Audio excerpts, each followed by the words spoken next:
Hey everybody, what's up? This is Ash for the Triple S League. I'm here with Obsidian, and we are here today for a special live video where we are just going to be breaking down the main factions of Bless Online. We are going to be just discussing them briefly because one of the biggest questions that I think a lot of players have who are new to this game is which faction should I pick? I know I'm definitely wondering that. Which one's the best to pick, and what are the pros and cons?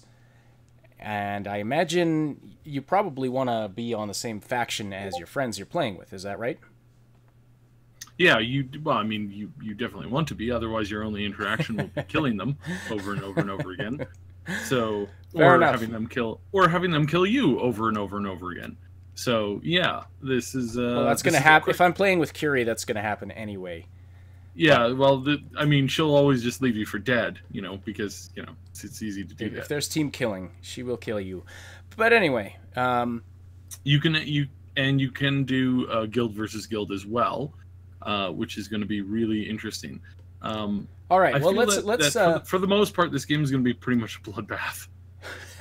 Sounds like it. So, all right. So there are two main factions in Bless Online. We've got the Union and the Hieron. Yeah, so, if you on the web page there, if you want to click on that R thing, okay, down below the H, that'll show off the races and the. Okay, peoples. give me 1 second here. The R thing. Okay, Hieron and Union. Okay. All right, so I've been spending a lot of today going over numbers in the forums, in the community feeds, guild recruitment, and checking out the races, making some kind of baseline assumptions as to what will initially draw certain people to what, and then trying to calculate it up as far as like what we know from other MMO launches and general people preferences, and then also trying to dig into the lore a little bit to try and figure out what kind of what the two factions are about. But because they're not super polarized like the WoW factions are. You get the Horde and the Alliance, and one is a bunch of like ugly monsters, and the other ones are predominantly very very cut and dry. They're yeah, it's cut and dry on WoW. So how cut and dry is it here on these factions? How is Hieron compared to the Union, and Union compared to the Hieron? There's a handful of guides out there who are like, they're divided into this and this. And then I actually look into the lore and the story, and they're not actually divided to this and this. They're divided into, at first glance, they can kind of sort of, if you have a very paper thin view on pretty much anything, as far as lore and story goes. If your view on stuff is about paper thin, then yeah, I suppose you could maybe make that argument. But there's a lot more going on here than meets the eye. Yeah, there's a lot of history in the lore. There's a lot of nuance to what's going on and what each faction is fighting for. And there's also several more factions on the way. Races. There's several more races on the way. We have the Iblis and the Phaedron. Sorry, not Phaedron. Fedayans, and then we also have this race called the Sirens coming as well. So the Sirens are this elfish kind of race, and then the Iblis and the Feds are pretty much the same race. It's they're kind of a little bit more demony looking. So these are all coming soon. Now the Sirens are neutral race, just like the current Mascus in the game, and that's the kind of lolly / cutesy little animal race that they've got going there. So the Mascus, these guys. Yes, yeah. So with the races, basically what you're going to have is with these with the neutral ones, you get to pick your faction, and you have to pick between one or the other, or I don't know for how long you can kind of play neutral. But what I'm trying to figure out is like what's the whole thing going to look like in opening week? What's the numbers going to look like? And right now what we have a vast pulling towards the Union, and about a 30, it looks like it's going to be 35 65 is So what the numbers are looking. So you're looking predicting at right now. 65% Union, 35% Hieron? Yes, that's Okay. kind of a quick glance. There's almost double the amount of people talking about Union than talking about Hieron. Now, like a lot of MMOs and like a lot of games in the past, and like a handful of political systems, there's also colors denoted to each of these factions. The Union's red and Hieron is blue. So you get the blue versus the red. Okay then. So which is funny because, again, like I said, you can make all kinds of correlations, and if you make the immediate correlation that, oh well, red must be, you know, the Like the relating it Republicans to relating it to yeah, if you were to relate it to American politics, you say, oh, so the Reds are you know, the R's, and then the Hieron is the D's. Actually, that's actually technically backwards. Oh, okay. In how their lore is kind of sort of semi laid out, but again, it's like that's like really like skipping a whole bunch of stuff, really focusing on just some very subtle like wording and stuff like that. All like right. the Union believes that there's a lot of issues with society that need to be fixed by the fact that there's some equality issues. So you might say, oh well, that sounds like you know, more kind of like, you know, PC-ish culture. But in this case, I think you'd be wrong, because overall, that's not necessarily the case. Because what they are rolling into is, and this is, we're going to go back to some game references, you can actually see them rolling in this behavior about the Horde versus the Alliance. And the Horde versus the Alliance, there's no correlation to real world politics there. So in this case, it's actually the Empire versus the Rebels. And you kind of have this in this scenario too. So if you're playing Hieron, you can refer to the Union as those filthy rebel scum, which if you're really into this, then yeah, I think that would be something that you'd be interested in. If you want to play the Star Wars Empire-ish kind of people, then Hieron is going to be more your kind of way. Like think like the Imperialists or French monarchy for the Hieron, and then for the Union, think more like you know, the Americans versus the Brits, colonial wise too. There's a bit of that in there too. So basically, the Union's this like ragtag group that's managed to, you know, form a big blockade to what was previously basically the only powerhouse in the world. So Hieron is actually okay. So like, I just hearing the names, I had that backwards. But Hieron is actually the established power, and the Union are rebelling against that. Okay. Yes. Yeah. And this is also North versus South, and again, it comes back to kind of American history, where you had the Union versus the rebels. But again, that's flipped in this, because the Union are the rebels in here, not the rebels. Like they're the rebels, not, and Hieron isn't the rebels. And so again, it's like there's a lot of things that somebody can quickly glance at, say, oh well, this must be that. And what I'm saying when bringing this up is, don't base your choice off of that. So take what a lot of people are saying right now about, oh, this race and this race and this race, or this faction is mirroring the current goings on in the political sphere. I'm hearing that from a handful of people, and I cannot find anything that cements that at all. I think so. All right, so I think that, sort of... that for video games, red versus blue has been around for a really long time. There's even a game, a show based in a video game that's been created off of that tag. So, oh really?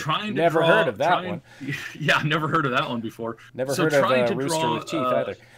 Yeah. So don't draw comparisons between this and any real world politics, is what you're saying. Like don't go into this thinking that one of these factions is going to align with your real world political views or any real world events or real world factions. This, just take it for what it is in the game, and don't try to turn it into an allegory for real world Yeah, politics. because there's a lot of people suggesting it, but what we can see now is what we're going to see is we're going to see what happened in a lot of cases in WoW and in a lot of other places. There's when world PvP is slanted, typically what you have is you have the bulk of the players, the ballooned side. So in this case, let's just say what it looks like the numbers are pointing to. The Union will probably have, because they have more people, will probably have less skilled and dedicated PvPers overall as an average. So if you take 100 people at random, you'll get a slightly lower skill in PvP because their numbers are with them. So when they're in areas where there's PvP going on and there's factions going at the two factions are going at each other, because there's fewer on the other side, as long as the numbers are somewhat balanced and it's not overscaling, then what you end up having is because the other side has to PvP constantly and they have to be smart about it. They have to develop, if they want to survive, they have to develop better relationships with guilds and members of their own race or faction or whatever they're doing within the game. Then they have to rely on that in order to maintain their power as far as in the game. What happens if you get too much of a one-sided thing, like what happened in Warhammer Online all those years ago, is that 90% of the player base was playing one thing. So you had 100 people camping 10 people. And there's no skill that can let you outplay 10 people versus one. It just doesn't work that way. And that crashes the PvP in that game. It can sometimes force a balance like what you had in World of Warcraft servers, and I've studied these World of Warcraft servers for ages. When you had server shards for battle groups, which I think everything is all connected now, but I'm not positive. But back in the day, you used to have battle groups. So you had the individual servers, and then the servers were attached to battle groups, and then those battle groups, you had one faction was always dominant for sometimes years at a time. And then it would kind of like ebb and flow back and forth between them, but in big chunks. On the like more even battle groups, it'd be pretty like constant PvP, and they'd be a little bit more even, but more often than not, the people who had the larger player base that played the PvP more were often worse at PvP than the smaller group was, because again, it forced them to play smarter, play stronger. Well, and you're going to have to... That just works out statistically. Like, you're going to have more PvP encounters than... If you're on the side that has the smaller number... Yes. Like, you have more enemies around than the other side does. So you're going to have more PvP encounters, and so you'll naturally get a little better at it. So to answer that question, from chat, Garlianks, are you calling Union a bunch of commoners? No, that's not what we're saying. We are just discussing statistics, right? Yeah, we're discussing statistics, and then we're also discussing how how that's going to affect like your play. But there's something that throws a wrench into all of this, and that is the fact that guilds can war against guilds, and the fact that you don't like a guild that's in your faction, and they went and ganked one of your world bosses or something like that. So what do? You say, hey, we're warring against this faction. So in a fight, you show up, you're going to have this enemy guild, and then the enemy faction. So now you and the enemy faction are fighting the same group of people and yourselves. So this kind of throws a monkey wrench into the whole thing.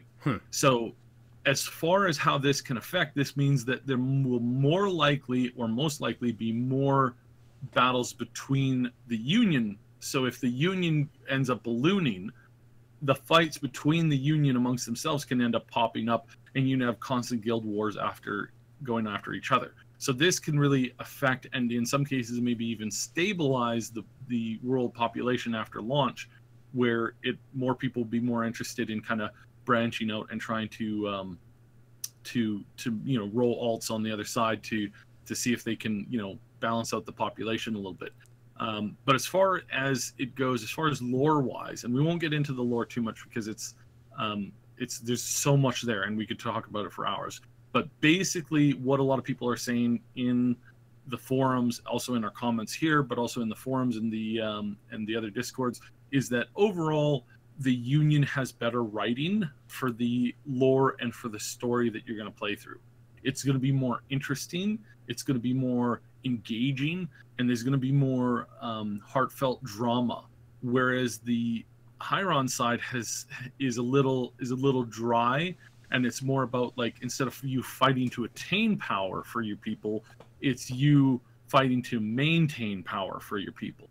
And so that draws in different kinds of people. Different people want to play that, you know, they're attracted to that different kind of story that's being told.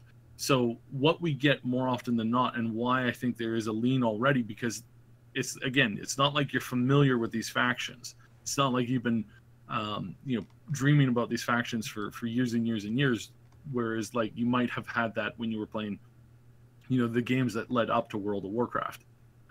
So in this, because the community is not really engaged with them, they're just kind of looking at what's going on, and they're making assumptions based on what they can see and what they can connect with. And so that's what I think we have here.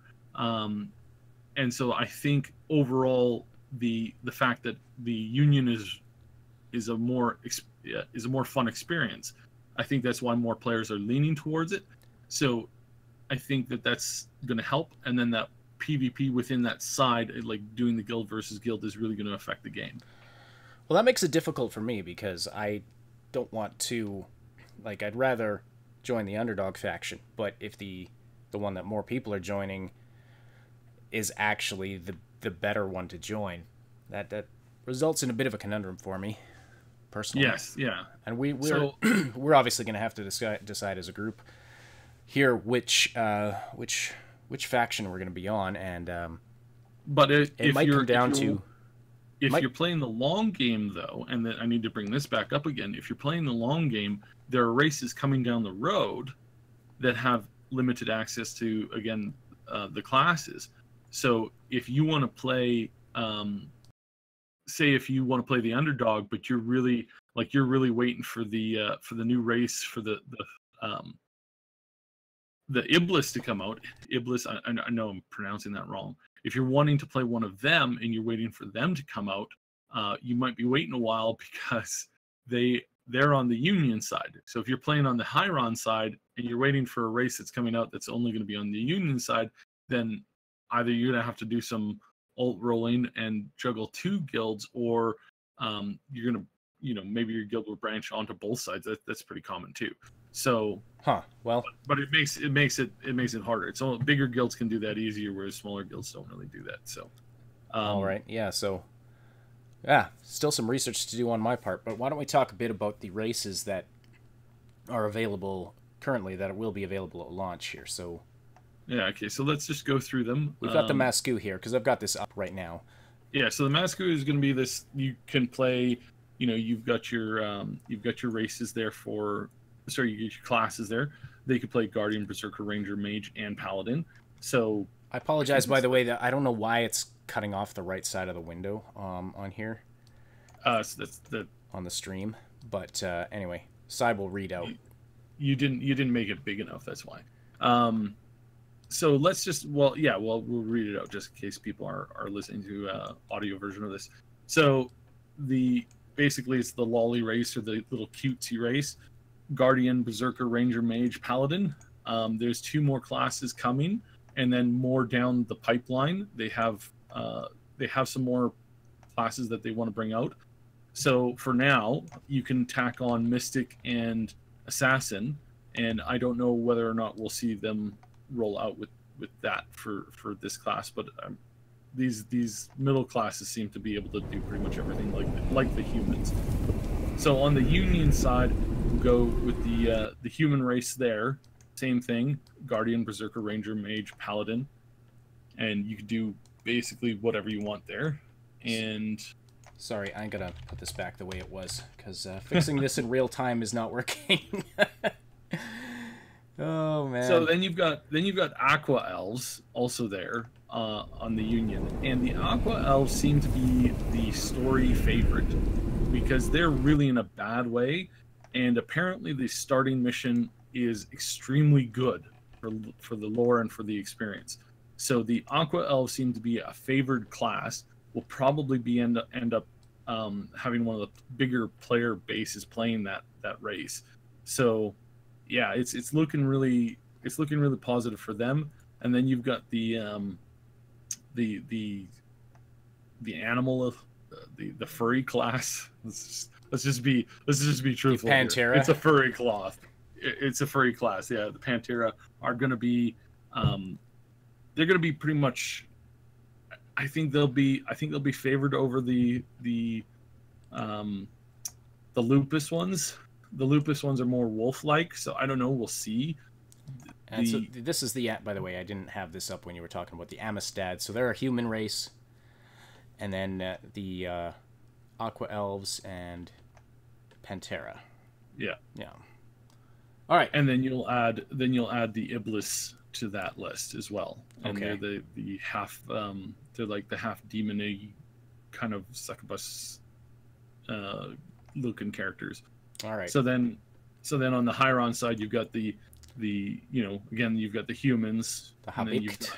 got, yeah, and then you've got the wood elves, and you've got the lupus race in there. So the wood elves are the Sylvan elves they're going to be mostly tree elves and that kind of thing. Uh, I don't know. it'll be interesting. For some reason, this makes me really want to be a wood elf. I don't know what you're saying. Um, it's an attractive character. That's what I'm saying. Never mind. Move on. I'm sure the Aqua Elves can swim. They are called Aqua Elves after all. It's actually it's interesting that the Aqua Elves in here tend to they have some lore and some like the generalized like life practices, like they bleach their hair blonde, and they do things, and they live a life that's actually kind of similar to the Vikings.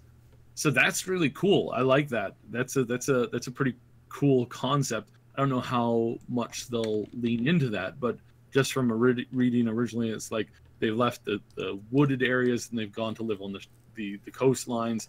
So yeah, that's pretty cool. And yeah, so we'll see where that kind of goes from there. The Sirens will be really interesting to play coming on down the road. And then we also have, like I said, the Mystic and the Assassin classes are coming. So these are all going to be pretty. If you're sorry. Yeah, so this will Finish up be really interesting. So we've got Mystic, we've got Assassin, we've got, I think, Warlock is the one that'll be coming out after that. So we're going to have a big selection of races and classes, and sometimes because there is some limitations, you're going to be forced to kind of maybe pick and choose. Like I'm immediately kind of interested in playing the Berserker, but I'm also more interested in playing the Aqua Elves than not. So that'll that kind of affects that, because if you can't do that, then you gotta mix it up then. Right. So Right. Okay.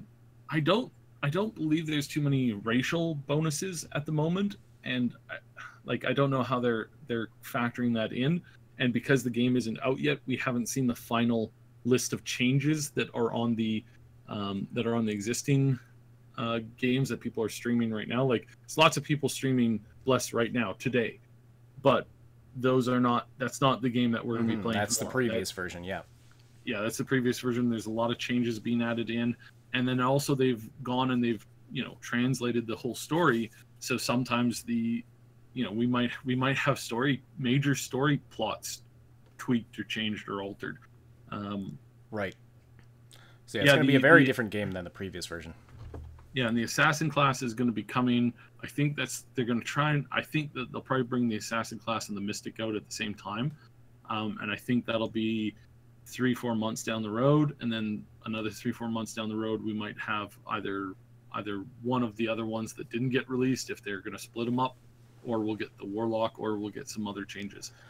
This game seems to be moving quite fast as far as like what they're going to be adding. This is with them shipping this now. They're now set on nothing but expanding and tweaking the existing game. So the Japanese and the Korean versions may or may not be upgraded to this new version. And then down the road, as far as like content release, if this game does well, if it starts pulling like 500,000 to 1 million players or more, then they're going to be able to move on content quite quickly, and they're going to be able to update quite constantly. Mm-hmm. So, and we've seen how good this can be for certain MMOs, like Warframe did really, really well. Terra did really, really well once they moved to Steam. And those games are feeling they're a little bit dated. They're not terrible, but they're starting to get a little bit dated. But if this game can pull at or more than what those games are currently pulling as far as population, then yeah, we're going to see this is going to be great all the way down the road. So I hope that helps with the factions. Basically, to run it down again, there's probably going to be a bigger population among the Union than the Hieron, and we're probably going to see there's a lot of guilds who they look at this info and they say, okay, we want to be the best PvPers, so we're going to roll the underdog side, so that way they have no limit of enemies that they can fight. And that's what guilds do as wholes when they're trying to find out, they want a PvP, they want to focus on the PvP, so they pick the side that has the least population so that they have a bigger pool of enemies to fight at all the time. So to answer your question, Axel, it is an MMO, and it is a PvP MMO with two major factions that you see broken down here with the different races that are available in each of these two factions. If you're curious more about what the factions are about, we'll put this video up in our YouTube archive as soon as we can here. Now, if you're a Masku and you're neutral, you can pick your faction. Can you switch your affiliation at any point, or do you think you'll be locked into that? I think it's probably a choice. I haven't looked into that at all. So yeah, there's a lot we don't know about this yet. Don't quote me on that at all. There's a lot we don't know about this yet because the game is not out yet. It will be releasing, as far as we know, sometime tomorrow. It'll be unlocking, and we'll be able to dive in and check some things out. We'll make a decision as soon as probably today, and we'll announce on our Discord server which faction we'll be joining. And I'm leaning Union for now. Yeah. I think Union's probably going to be the best, but I'm still up in the air. I am also, just because I see. I mean, if you're right that Union's going to take 65% of the player population, then that alone makes me want to go the other direction, but we'll have to see. So anyway, we will announce on our Discord server which one we'll be taking part in, and if you want to join our Discord server, and are we forming a guild, Saib? Yes, we're forming a guild. If you want to join up with us, we may end up merging with a few others, but we're gonna make a guild and we're gonna try and be in there. So if you would like to help us in that regard, hit us up for sure on Discord. And we're gonna be giving away. We have some copies of this game to give away, so we're gonna be giving some away. So stay tuned for our live streams all this week. We're gonna be streaming this game, and we will let some more details that about how we're gonna actually be doing that. We're gonna let you know as soon as we can. But anyway, thank you for joining us for this quick breakdown on the main factions and the races that are going to be available at release for Bless Online. And we hope to see you in the game. All right. We will talk to you later.